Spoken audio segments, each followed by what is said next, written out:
Sound check. Sound check. Lynn is sweating balls. It's hot. All right, let's go. It's getting hot in here. All right, let's get started. Welcome back, everybody. Hello, hello, hello. One, two, three. Say it with us. I forgot that word. Project Airwaves. Hello. Okay, let's try this again. In 3, 2, 1. Hello, everybody. Hello, hello. It's for the second time. This is D. This is Lynn. We're Project Airwaves. Back at it again. How are you doing? I'm good. We've missed you. Oh, are you? Are talking you? To me? Are- Yeah, okay. are we- Yes, we're. This is a I can't weird. open This is a my- weird Triforce going on. I'm talking to him and you at the same time. I want Let's you go. to talk to me while looking at them, and then look at them while talking to me. That's difficult. That's what we I do. think they know what I'm saying. I think they know what I'm saying. What was that movie? What was that from? I I need you to look at him while you're talking to me. Yeah, no, I can't. I can't do both. All right, we're back. We're back. How you doing, everybody? How's it going? We love your faces. We miss everybody. We hope you're all staying safe. COVID is still around, so hey, let's keep it pushing. Life, liberty, and the pursuit of sandwiches. Sandwiches. I'm hungry. Oh my god. Okay. Yes. All right, let's go ahead and hurry this along before he starts eating himself. Just gonna see him start eating on his fingers like Excuse the fan. Yep. Did I turn that off? It doesn't seem to It's not be picking up causing well that much enough, 'cause background. I'm gonna turn that off. He's gonna turn it off just for you guys. Pause. Okay. No, keep going. No, keep going. Okay. All right, everybody. Really, today is kind of one of those. We're just kind of doing our own thing. Always. We're flying by the seat of our pants, and we enjoy this shit. Okay, we enjoy it. We hope you enjoy it. Oh, let's just go so far back. I'm gonna go ahead and just jump off the bridge. I'm just gonna woo and talk about. I finally, 32 years old after living in Las Vegas my entire life, I finally went to California. California love. I went to Santa Monica Pier. California knows how to party. It's home of the homeless. Oh, Did you see that from South Park? that got dark. You saw a lot of those over there, didn't you? Yes, it was. So the drive there. Is that even a sentence? It sounded like Boomhauer. Look, saw a lot of those there. You know what I'm talking about, man? You go over there, you you know what I'm saying? About Pier, you seafood, and a peach and pier, man. You know what I'm talking about? Yeah, so. It was great. The drive was good. We left on a Thursday morning, super early. Drive was beautiful. The weather was great. We drove with the windows down the whole way. Okay. We got there. I'd say after about 4.5 hours of driving. What time did you go? I think we left at about 6 or 7 a.m. So it was pretty chill. Yeah. Little to no traffic on the way there. We got to the hotels right across from the beach. It was amazing. We went to the pier, saw the waves, listened to the waves rolling in the ocean, and just That's a whole different experience, especially if people aren't accustomed to actually ever seeing it. Like for a it's first weird. timer, that's pretty cool. And that's hard to explain to somebody who is either A, used to traveling, or B, still hasn't done it yet. Yeah. Because you You're want in that to in-between vibe. Right, because I'm that guy. I'm like, even I was telling my girl when we were out there, I'm like, I feel like we're in the Matrix, and somebody's gonna like wake me up from the simulation and be like, okay, exactly. your time's up, Your sir. time's up. I hope you have a enjoyed good this. day. Please put a like in the Right, you know, description box. leave a tip for your waitress. Yeah. Oh, okay, cool. All right. So, you know, never leaving Vegas. Like I told my girl, I said, you know, I'm used to any direction I look, there's mountains. You know, anywhere you look in Vegas, there's mountains. Yep. As soon as we crossed over to like Cali, the mountains started getting smaller, and fading into the distance. And then next thing I know, we're at the beach, and I look out, and there's coast. There's just water, as far as the eye can see. How did that make you feel? It. I kind of felt for a moment I had a freak out because I was like, I'm not at home. No. And I felt like Squidward, when he was in the white room. The white room. When they went into the future, and he was like, future. That was the because he got stuck in the freezer, wasn't it? Yeah, he got stuck in the fridge, and then crab, yeah. in the white room, it was like alone. Yeah, That's how yeah, I felt. I was yeah. like, I don't know where I am. I remember that. It was a great feeling because it broadens the horizons as far as what you know about the world around you. I've been telling Lynn, you know, our entire lives, I feel like we live in a bird cage because Vegas is always expanding. Yeah. And there's less and less room to breathe. Yeah. Now It's very claustrophobic. I'm gonna take a lot of that back. Still a bird cage. However, after going to Cali, that shit, no offense to y'all out there, but bro, 1 lane streets. These were some of the tiniest. I don't have a big car. I don't drive a fucking, whatever big car insert here. I drive a Buick, a LaCrosse. It's a fairly sizable family car. I feel like I was driving a fucking 2-story Deuce bus, double-decker bus. The roads are very in there. It's just so tiny. The time I went to Santa Monica is the same issue that you have to like park your car. Yeah. And then just walk everywhere. If not, you're taking the scooters. That was pretty much it. We parked it in the hotel, and it didn't move until we left. Because I was just like, it defeats the purpose. We're going to walk everywhere. You're going to walk everywhere. But that's the reason why they have like transportation buses, the scooters, yes, Ubers. Like One thing I will definitely give them props on, their public transportation as far as people getting themselves around is amazing. Yeah, it's amazing. You can't rely on that here. Everywhere. There's scooters everywhere. There's you know what I mean? There's Uber. Wherever you need to go. Right. Those rental scooters, I wish they would have them here in Vegas. I don't know why they don't. Probably because they wouldn't have. I mean, I'd imagine California is not much different, but probably because we can't control them. Because I feel like with those scooters, what happens is that they all have trackers on them. So at a certain point, when they die, and they get to a point, because if you see them whenever you get the chance to actually rent them, there's a charge box on it. And it shows right before you start getting on there that the box has a percentage of power. When it's done, the company that owns those scooters, be it Lyft or Uber or whatever, they'll come and pick it up and charge it. So it means if you steal it and take it somewhere, there's a tracker on it. Right. You're not keeping that And shit. that makes perfect sense. And it's sense. a specific kind of charge to where you can't just fucking use it again unless you're charging it with that company. And I mean, I'm sure there's something to do with money. They can make a bunch of fucking money. Yeah, but it's something to do with money. You know what I mean? They don't want to invest because, like anything, especially in Vegas, the more you invest, the more you're going to try to get out of it. But, a lot of times you're kind of setting yourself up for failure depending on the situation. True. So other than that, it was just a great experience. Me, my girl, my kid. We got to play in the water, which was fucking freezing. It's always cold. The sand was beautiful. It doesn't fucking matter. The sand was nice and warm and soft. You're just walking. It was like walking on pillows. It was beautiful. and everybody out there was really chill. I'm going to say this as nicely as I can because it was something that caught me off guard. I didn't expect the Hispanic vendors. Like, we see them out here, they'll be pushing a little cart, ringing the bell. Oh, yeah. I know what you're talking about. For your chicharrones or, your corn and stuff. Yeah. I was like, oh, everybody's just on the beach chilling out here. Ring, ring. Yeah. Ring, ring. On the I was bikes like, and everything like oh, that. shit. It's a different experience. It's like, everybody's so chill. They're chill. They're chill because they're all hipsters. They're all hipsters. I swear. I'm like either everybody's stoned or high because people just dress like, they didn't give a fuck. No, they don't give a fuck. At all. Especially in Santa Monica. It was amazing. Yeah. Funniest thing I saw, we went to sit down to eat. We had just got, into our hotel, or we got early. We got there early before we checked in the hotel. And so we went to the pier, going to get food. My girl's waiting for her food. Some other girl got like this hot dog or bratwurst. She puts it on the table. Mind you, there's like 5 or 6 tables. Everybody's sitting at a table. Me and my girl are standing. She puts her hot dog down, walks away. Siegel's like, nope. Bye. I was like, let's snatch that shit right everybody off. Screamed. They're like, oh shit. Yeah. There's this black dude who's like, the way he kind of like went off, it reminds you of that dude from like World Star. He's like, World Star. He was that type of dude. He's like, oh shit. And everybody's just laughing. It was funny. My girl's like, so if a seagull takes my food, are they gonna give me more food? And I was like, no. That's how they make money. Like they're praying the seagulls are gonna eat your shit. The seagulls are on a part-time clock. And they punch in, they steal food, they come back and put it right back. Right. Where They just leave them some breadcrumbs. They're like, you ate enough. You're good. You're good. You're good. We're done for the day. It was so. Other than that, the only bad part, and it really wasn't bad. It was more experience was the drive home. Because driving there, California's at a lower sea level, so it's pretty much like a downhill. You could damn near coast. Right. 80 miles per hour. We pretty much went 80 the whole way there. Coming back, it was twice as hot for some reason. You're getting even here. It's a temperature flex. It went from being cold when you left, right, and then it spiked back up to the 80s and 90s. It's damn near 100 degrees. Yeah. Right now.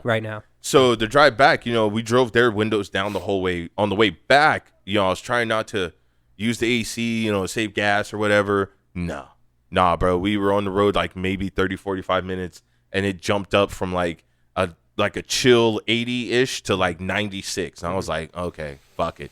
Let's go. It's California weather, man. It's very bipolar. Yeah, it's all over the place. It's all over the place. The only thing was you could feel the moisture in the air. There's humidity. Very, very mild humidity. It was weird because I was like, I can smell the ocean and I can kind of feel it, but my mind didn't know how to interpret the different like atmosphere and the barometric pressure crazy. And all that you're stuff. You're in a neighboring state. Right. And we go from it being dry Yeah. and windy to slight humidity and Yeah, moisture. you almost feel like you're in another country. Yeah. It was cool. So other than that, I was happy I got the experience. We stayed one night, came back the next morning. Really good. It did feel like we had jet lag when we settled back in. You do, because your body's accustomed to, what was it, like a 4-hour drive? Yeah. Driving for that long, sitting for that long. It's rough. It does. It takes a toll on you. You need a whole other day to recover, which is good rough. that you had But a little bit of a break. For anybody, I don't care where you live, if it's on the West Coast, East Coast, the Midwest, whatever. If you've never left your city or state before, go on an adventure. Yes. You know, especially with times like now when there's not a whole bunch of people, I would say like out. Yeah, there's people on the road driving. But when we went to the beach, everybody was spread out. Nobody was really worried about social distancing and masks and stuff. It was a good vibe. It's weird. California's they're I don't want to dabble too much in how COVID and the pandemic is, since it's just always been an ongoing thing. The way that they social distance and open things up over there opposed to here are so much different, because their lockdown is still a little bit more severe. Like I think by June they're going to 80%. Oh. And then for us by June we're going to be 100% open. Oh, well, yeah. I mean, because like I said, you've been gone, but now that the vaccine's getting thrown out and everything is getting more fluently open, the gyms are fucking flourishing. They got rid of the plexiglasses. The saunas are running. Dude, I can't freaking wait to use the sauna. There's a little bit more room to stretch. I went with a buddy, or a buddy invited me to go to a bar last night called the Millennium Fandom Bar. Yeah. And it was cool, man. Like it was an interesting thing. I've never been to it because it's kind of like it's out of my comfort zone. Right. It's like people that do cosplay. Yeah. And I don't do that shit. Yeah. I didn't even dress in any fucking stuff Clint Eastwood over here. No, because I did because it was May the 4th be with you. Yeah. Which April 4th or May 4th. May 4th. They had people dressed up with fucking lightsabers. Yeah. And they he showed me a picture of a dude dressed like a Sith. Yeah, that's my boy Alfredo. Like they were all dressed in individual outfits, but that whole place is built around different. It's kind of like a gamer's different paradise. Fandoms. Yeah, like they had the what's that you remember BioShock, the little sisters? Yeah. How they had those guns that could drain plasma out? Yeah. They had one of those on the wall. Oh, my God. They had a Ghostbusters backpack. They had a Hyrulean shield. Almost like insert coins, but cooler. Pretty much, yeah. Okay.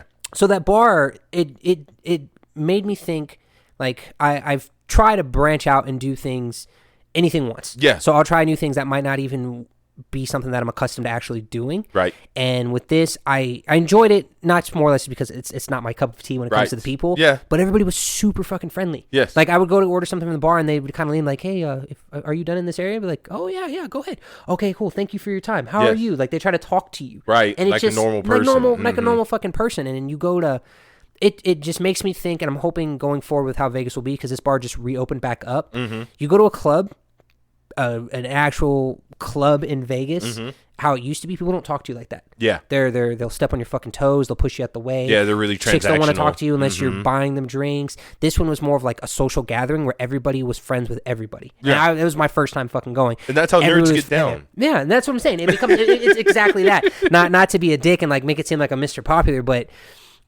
spending time with people that aren't like you is a good moral change of your character. It helps you grow as an individual, because people that you might not have anything in common with, you might have more in common with them than you think. Yeah. So it opens it up. Like I said, it's just, I don't know, it's cool. And it's funny because like that goes back to how me and Lynn even met and became friends, because on any other circumstance, we probably wouldn't have become friends, just because I was weird. Not only did I get held back a grade, but he was also really smart, and his parents were hard on him to get good grades. Yeah. So he had great grades, and I had shitty grades. Yeah. So I got held back, and the way we met was through our one friend. I forgot his name. What was his name? I forgot his name. What was his name? I knew it for the longest time. I forgot. It was your friend, too. Yeah, well. It was like an in-between. You knew him, and then I met him because, okay, so he had dreadlocks in middle school. He didn't have dreads. He had dreads. He had glasses, but I don't think he had dreads. I remember him with dreads. Was he wearing a clown outfit? Mandela effect. We don't know who you are, but you brought us together. I was in English class. He was playing with a Dragon Ball Z minifigure. Yeah. And I was like, okay, cool. Another black kid in class that, I could vibe with, like Dragon Ball Z.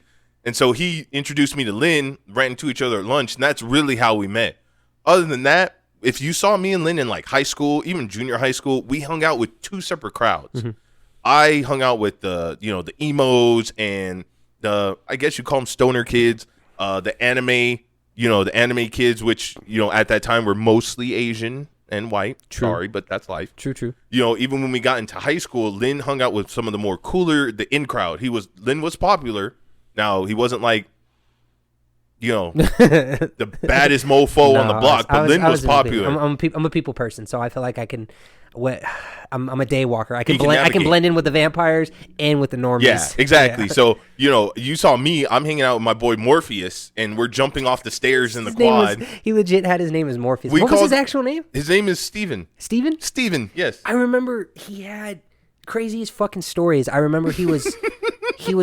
You know what I'm talking about? Yes. He was sword fighting with somebody and let that person cut him down the fucking chest. Yes. And he had a nasty scar. Yeah. Like, it's like that should have killed him. He has this big scar across his chest. Yeah, it was because he was sword fighting with somebody with the katana, and they legit just... Look, we did dumb shit, okay? Yes. Don't even get me started on the airsoft guns. Yeah. And he had a dope... Yeah, we would get in airsoft fights, and it would look like we were shooting up cocaine. We just had welts everywhere. It was hilarious. Okay, moving forward. But yeah, other than that, broaden your horizons. Try and take more out of life. We've been so used to being cooped up at home. Yep. Now we have a little bit more freedom and breathing room. Spread your wings. Go out and see what's out there. It's going to be great. I promise you. Moving forward, Lynn, you said you wanted to talk about something real quick. I don't know. Well, one of the things that I was looking into, it always runs into fitness and stuff like that. I've been feeling more than ever, especially with me feeling like I feel like this year, not last year. Everybody had this mindset when it came to 2020 that it was end all be all. Yeah. So people were spending more time panicking about how they were going to survive, not what they needed to do for no reason, changes in their lives. Mm-hmm. I feel like 2021 for everybody more or less is trying to find new ways to adapt of who you are as an individual. Right. I'm changing my everything about everything, and it's getting to the part where it's like I spent so much time focusing on everybody else. Yes, I'm taking the time to focus on me, and I'm trying really, really hard not to settle for anything less. Exactly. So what I've been doing is I do my research with everything. I mean, I've always been like that. I'm a nut when it comes to studying facts. And there was a guy that I was following. We'll talk about your guy here in a minute as well. Derek from More Plates, More Dates. He is a bodybuilder / chemist that you can find on YouTube. He has a bunch of different platforms, and he tends to just break down if people are natural or unnatural, if they have different forms of experimental processing with their bodies. But I thought it was cool because it was one of the things that he broke down was people, when they decided to take pre-workout, that they were dry scooping it, which back in the day, it would be straight. Of course, we all did. Yeah, and I did it too. It was called straight to the dome, where you could literally do that, put a dry scoop of pre-workout in, put some water in your mouth, switch together, and drink it. Because you think it's going to amplify your workout. And to an extent, some of it would, but then he was making a really good point about, it's crazy is that you get peer pressured into what a trend is. And back then that was a trend. Yes. To where I thought mentally taking it like that would give me more benefit when it came to training. Right. But after seeing actual facts and research, it's like there's hydration properties and certain chemical properties that pre-workout doesn't work without actual water. Right. It needs the water in order to activate. So you dry scooping it, you're getting less of an effect. It becomes a placebo effect at that point.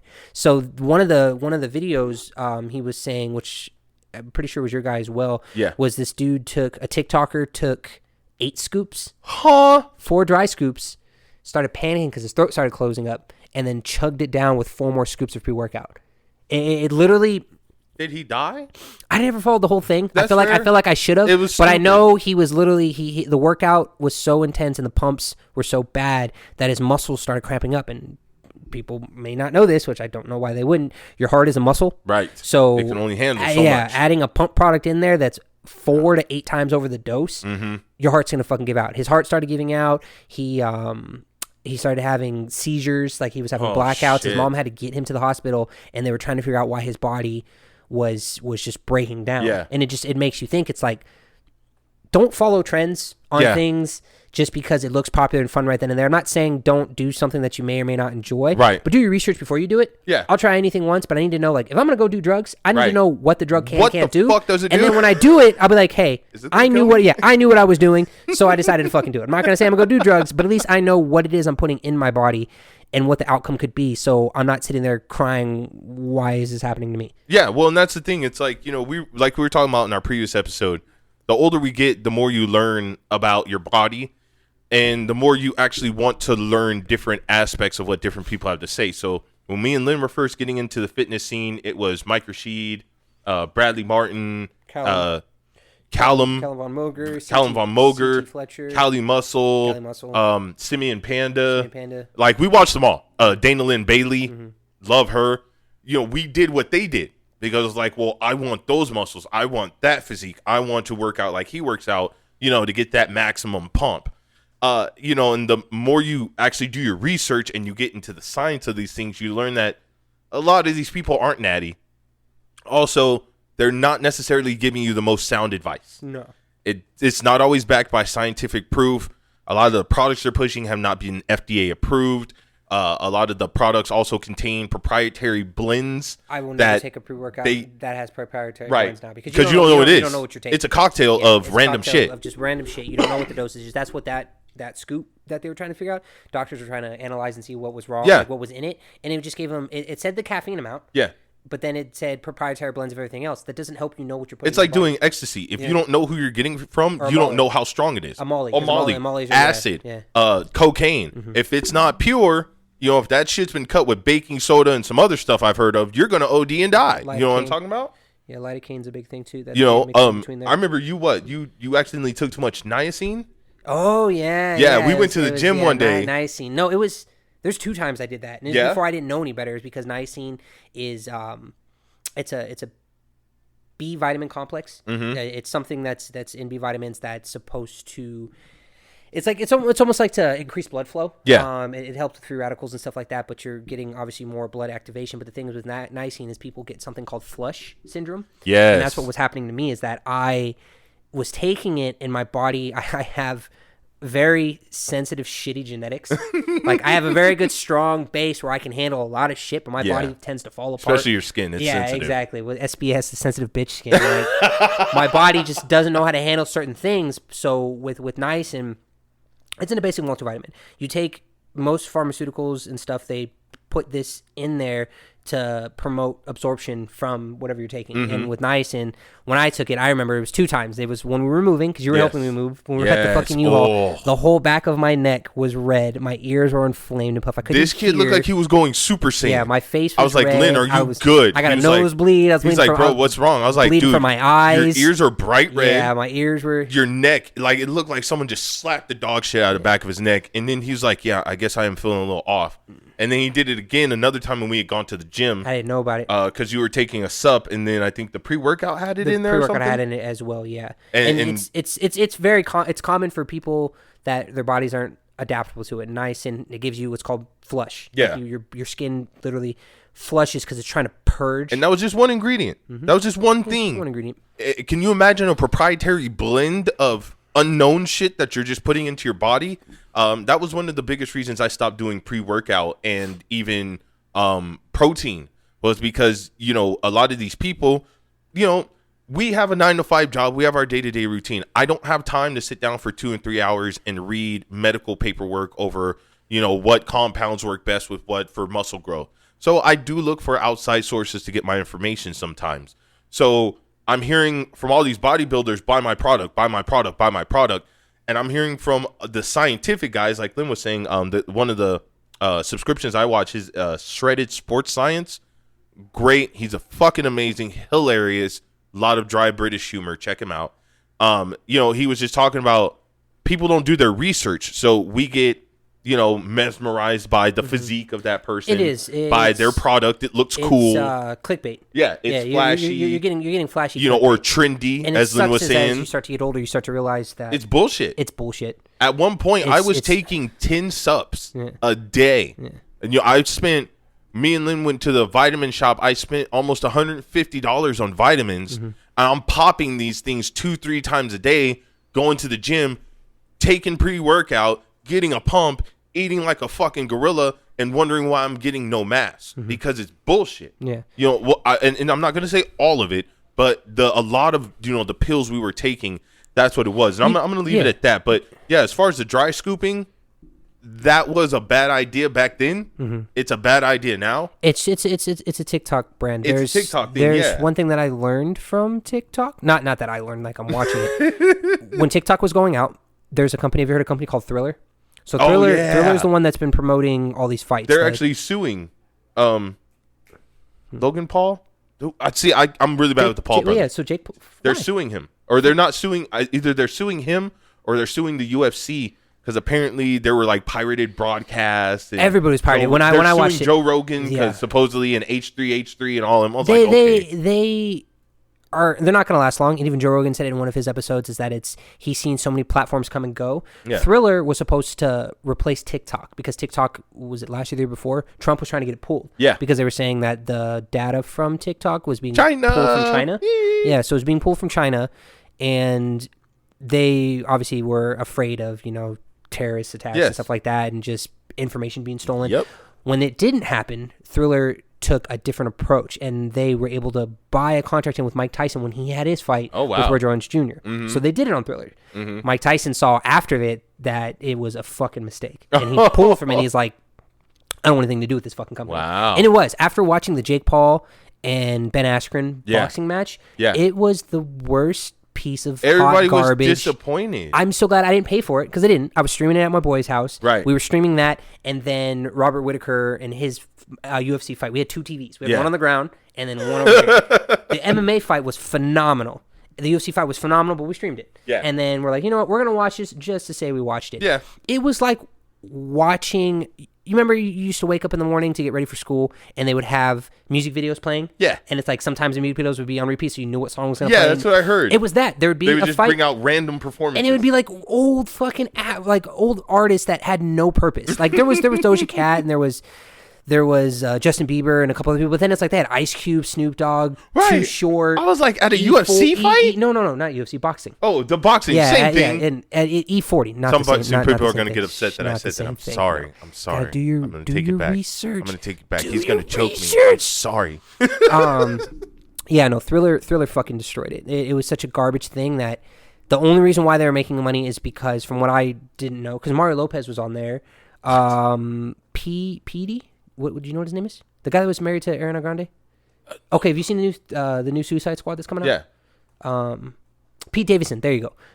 That guy. Yeah, okay. They kept doing clips on him just in the locker room.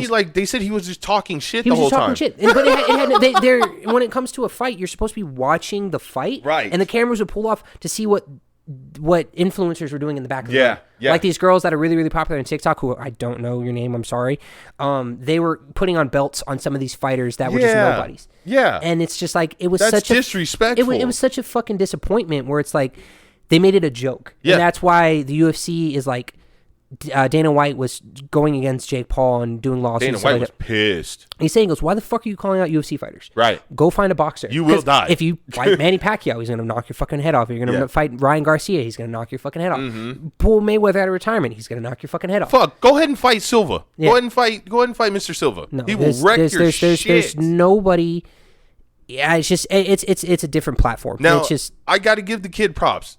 Like you told me before, he's a legitimate fighter, a legitimate boxer. Mm-hmm. The kid trains. He knows what he's doing. My issue is, and I'm not a part of the whole, it should only be, these fighters and, stay in your lane and blah, blah. I'm all about people breaking out of their archetypes. Nobody would have thought The Rock would be as successful as he was outside of wrestling, but here we are now. You know what? Yeah, there's different platforms for different people. People were making a point, and it's one thing I'll give props for, and even Joe Rogan said it. Jake Paul is doing what McGregor was doing. Yeah. Where he's... The last UFC fight, which was fucking phenomenal, these knockouts were just... I won't go into too much detail for it if people are watching the UFC or not, but Jorge Masvidal got knocked out by Usman, Kamaru Usman, and it hit him so hard it blew the fucking sweat off of his head, like a Rocky movie. That's awesome. The same guy that Anderson Silva, I'm giving details because he doesn't follow UFC that much for fighting. Anderson Silva, when he snapped his leg? Yes. Who he snapped his leg against? Yeah. He snapped his leg the same way. I heard they said his leg turned to powder. It literally... I was oh gosh. So there's a side-by-side clip of Chris Weidman, who Anderson Silva fought back in 2016, and when he threw that leg kick, he went to go check it, and he snapped his ankle, and it wrapped around his foot. Yeah, I remember that. So Chris Weidman just fought Uriah Hall and did the same thing with the same leg, and people are like, that's only ever happened 2 times in the UFC, and it was with the same person. Yes. Now, just so you guys know, squirrel moment, the reason I feel that so much. Oh, because you. Back when I was younger, we went to a trampoline place called Sky Zone. Yeah. You snapped my tibia. Your tibia, yeah. Okay? I didn't know I snapped it. Long story short, I came down, my ankle bent wrong. I felt my heel hit my calf. If that gives you any idea of the weirdness that happened. Snapped my tibia, walking on it, legs swole up to the size of a damn watermelon, needed a cast, crutches, all that fun stuff. You don't know. Like, he didn't know until he actually took the step down. You can't feel it. No, he didn't know that it actually snapped, but you see in the video of his foot just wrapping around and shattering. Okay. What was it? But yeah, no, if you put him in the ring with a legitimate UFC fighter, put him in the ring with Mike fucking Tyson. Which is what you're mixing your Tyson is a boxer. I know, but you said he was boxing, so I'm just jumping back and forth. I'm juggling because they're the same thing. He's doing what McGregor's doing, and he's making good money out of it because he's using the negative hype, and it's making it's working. Yeah, so and that's what I mean. I can't be mad at the kid. I can't be mad at him about that. I just don't like that you're parading other people around, and you're wasting our time for shit like that. Like, people paid good money to see this hot garbage, and then in exchange you got nothing out of it. Yes, I need speaking to the mic. Yes. I know. My God, talking to the. I'm just looking at him like, Mike. I know. I'm sorry. It's okay. He gets chill, and then his mic just comes back. I slowly start talking like this.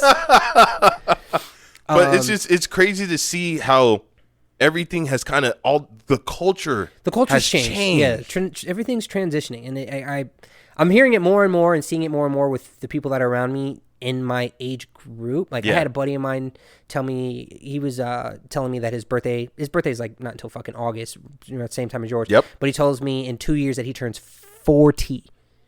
40. And I'm sitting there staring at him, and I'm like, his name is Nelson. I was like, Nelson, there's no fucking way. And he goes, no, man. He goes, in 2 years, I'll be 40. He's 38. Yep. He turns 38 this year. And then by 2020. You don't feel it. And it's crazy to me because it's just like, we're almost there. No. But dude, we used to say that about being 30. It was like, I want to be 20 forever. It's crazy to think it's that I try really, really hard to keep up with new trends, day-to-day things. I don't want to be my mother's child and be out of date. Yeah. Because you kind of have to educate yourself, because then you know what happens when we don't educate ourselves with studying stuff or watching the common bullshit. When something actually seriously happens, and you're sitting here caught with your pants down because you just chose... You've been living under a rock. You chose to put yourself under a rock. You're like, well, I don't like this shit, so I'm just going to ignore it. You can't. Yeah. Life's going to literally pass you over. So then when you do need to change your job, when you need to change households, when you're like, fuck, I don't want to live like this anymore, I need to upgrade my life. Right. If you're still... It's going to take you longer because not only do you have to catch up with everything. Yeah. Because like me and you were talking about before, people are making money off of doing TikTok videos. Off of doing nothing. What did you say? It went from working a 9 to 5 to show me your booty hole and show me your booty hole and make some money. I was telling them, I'm like, dude, like, so when me and him were coming up, our parents, teachers, grandparents, everybody around us was like, get a job, go to college. Yeah. That's it. There was no... obviously we had porn and stuff like that, but that was just shit you looked at. Yeah. Nowadays, you got 9-year-olds playing with fucking Legos. You have Ryan, baby girl. I can't remember her name. The Cash Me Outside girl. She turned 18, opened an OnlyFans account. I'm pretty sure she showed her booty hole and made millions of dollars. Trisha Paytas. I'm not gonna say shit against her because I don't really know her. Making millions of dollars showing her booty hole. I don't get it. And it sucks to see because we're not in that genre and age class, and having kids, you're going to start to see, you can't take away this knowledge from them because we grew up with our things differently. Yeah, of course. So them going forward, it shouldn't be against our DNA to see it. Yeah. But don't let it absorb you. No, don't be a person like, I'm trying to be hip and be cool by seeing all this shit. I don't give a fuck about all these people. I'm gonna find it like it's no different than with this platform. We're making money. Yeah. But we're gonna make money our way. Yeah, exactly. And we're gonna adapt. Do it our way. But it doesn't hurt to have knowledge because I'd like to know what the fuck is going on around me. Yeah. Because that's what I mean. Yeah. Like when I say the culture's changing, it's different. It's almost like we're becoming comfortable with the wrong things. And I only say that because I am that kid who. Hair. Okay, Smokey. Smokey. I was one of those kids. I talked to my grandparents. I hung out with my grandparents' friends. You know, I talked to my mom's friends, the older folks who would tell me how it was back in the day, how things were before, you know, black people in general were more accepted, you know, in the average white community, things like that. And you listen about the struggles and the triumphs people went through, and you look now, and these kids don't have to do shit. No. You know what I mean? Like I was just saying, you got a 9-year-old who's opening toys. The kid opens fucking toys and says, this toy looks like this. Yes. Making almost billions of dollars. He's and now the he has highest grossing YouTuber. Yeah. And now he has, I think he has a channel or a TV show on Disney Plus or somewhere out there. It's like, I'm not hating on them for making that paper. You do you. It's frustrating. What's crazy is the mindset is different, because we were literally told, and all of you, I'm sure watching, have heard this. Why are you playing those video games? Is that going to make you any money? I know. Is that going to pay your rent? Had you let me play my games? Had you let me play my games, I would have been Jack fucking Septiceye. Exactly. We would have been rich. Type shit. It's like, it's crazy because, but see, at that time, it made sense because there were no famous gamers outside of people who did tournaments. Honestly, that's true. You know I didn't even know who Markiplier was until 2013. Yeah. And it's like, I wouldn't have known. I met Jack Septiceye. He was playing Happy Wheels in his parents' basement or whatever. Mark Zuckerberg. Hey. Markiplier was playing Five Nights at Freddy's. Yeah. That's how I found him. You know, it's just like you see things like that and you're like, you don't. It's not a shoulda, coulda, woulda. I'm not that type of person that's like, oh, if only I could have just been a better gamer. No. It's different because now you're seeing you have more options, but now you have so many options. There's so many options. You don't know what to do. We were very limited with our choices and what you needed to do. Like, it's either you go to fucking school and you get a good career and you spend millions of dollars on getting a job class that you may or may not use. Right. Or you find a good job and you stick to it and grind it, get as much overtime as possible, get your own place, have a couple nice things. Now it's like, I could do social media. I can do, that's pretty much most of the things. Social media is like really everything. Social media now trumps, and it branches into 10 different departments. Yeah.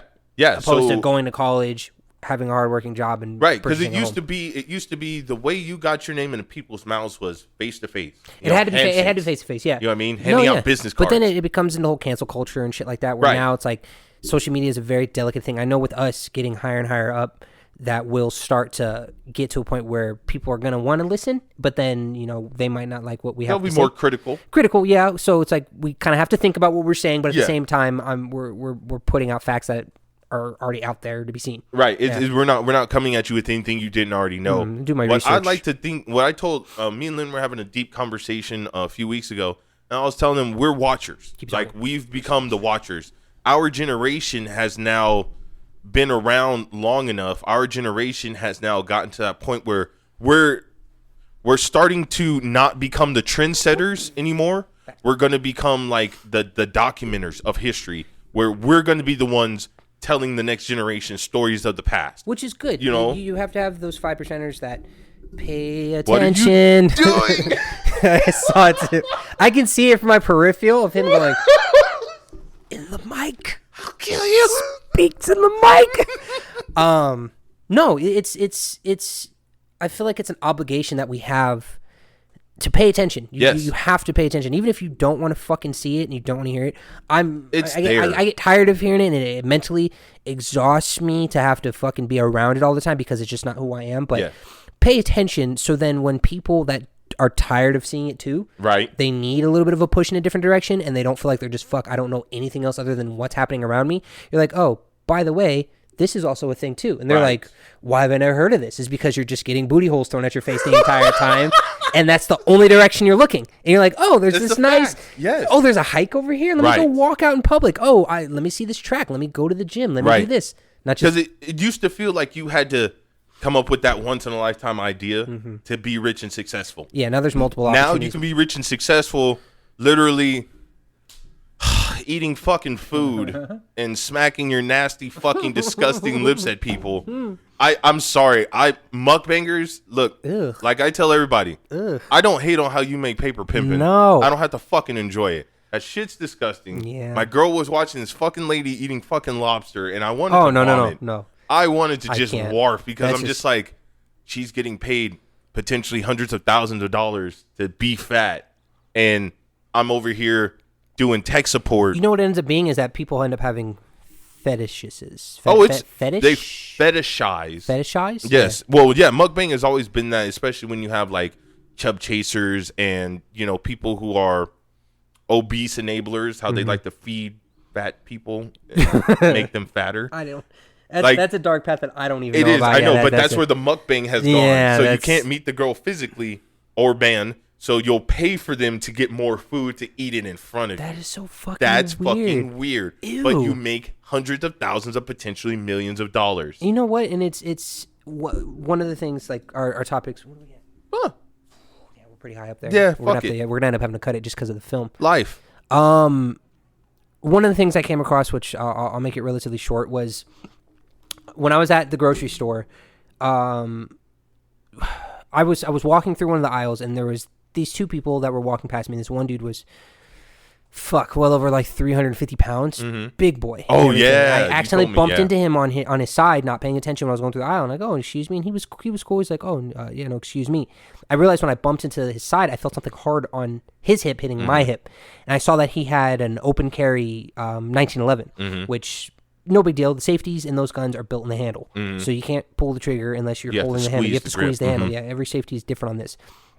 The thing is, the guy was so overweight that the fat overlapped the pistol, and it just made me think is with how you said you don't know who you're going to come across when it comes to meeting certain individuals. And I'm not saying the guy wasn't a bad person, of course. But what's the point in carrying? I don't know why. Opioid. Open carrying a firearm if you can't get to it, because he couldn't even touch his toes. He went to some fell on the ground, and his friend that was next to him was using an electric cart riding around. Some fell on the ground. He went to go pick it up, and he couldn't get to it. It was like him dipping to get down there, and it just made me nervous because every time he dipped, his fat would push down on the gun, and I'm like, what if that misfires, right. Discharge. What if it's hugging it and then fires off around? So. It's really hard to not, and I know it's kind of in my DNA now, especially for the job that I've been working for so long, is I try really hard not to profile. You try. But then immediately right afterwards, I'm walking through the store, I'm walking through Smith's, and I see a vagrant come in. And the vagrant was dressed relatively casual, not a complete vagrant, but I could tell. Right. Just spider sensitively. He comes in a hoodie with a backpack on. And in my head, I'm like, this dude's going to fucking steal shit. He's going to shoplift. Sure fucking enough. I walk down aisle, come around the other aisle. He has that backpack on the ground. He's just pushing shit off the shelves into the bag. He looks at me, shakes his head like, "Don't say anything." Like you don't want this. Yeah, like I'm like, yeah, and I'm like, you're stealing fucking cereal boxes from the store. I'm like, I don't give a fuck about you. You're not relevant. But it's really hard to not profile that because I see it, but then other people don't, and it comes across what we're talking about here today. Don't take things for granted on the first glance. Yeah. Do your research on what you see, and if you start to see patterns of stuff, switch your... Act accordingly. Yeah, act accordingly. Switch your vision around to what it is. Don't just be so susceptible to thinking one way. Yeah. Because I'd be a hypocrite otherwise to say that I have my stock traits of profiling, of analyzing, of breaking things down because I know what works. Right. If it works... I don't change it. We've been in the situation. Yeah, I've been in the situation before, but if it's something that I'm new to, I'm gonna do my research on it and see before I start automatically judging things. Right, you're not just gonna jump right in. No, so that's it. That's all we got. That's all I got. We're gonna wrap it up. Yes. Okay. All right. If you don't know, if you haven't heard, if you're unsure, or if you're just living under a rock, say the things. Feel free. Wait, hang on. Do the stuff. You must wait. The fusion dance must wait. Do this stuff. Do the stuff. I want you. Yes, you. The person watching me and looking at him. Now look at me. Now look at him. Now look back at me. Now look at him. God, just go to Facebook. Go to Instagram. Go to Twitter. Check us out on Patreon. Check us out on Anchor. Look up our Venmo. It's all in the description down below. If you're listening to us on Anchor, thank you. We love you. Mwah. Beautiful face. Go ahead and also click on those links. It's not expensive. Hook up on one of our Patreon tiers. You will be the first of few who get all access to us. You get our content first. You get personal reach out to us. Merch. We have shirts and things. We got shirts. We're not wearing them. Yes, but we've worn them in other episodes. And we have a lot of them. And if you're uncertain, just go ahead and reach out. Other than that, say it with me. Keep your head and the motherfucking cloud. And keep your feet on the ground, always moving forward. This is D. This is Lynn. We are Project Airwaves signing at it out. Mwah. We love you. You did good. You did real good. You did too good. Bye. Penis.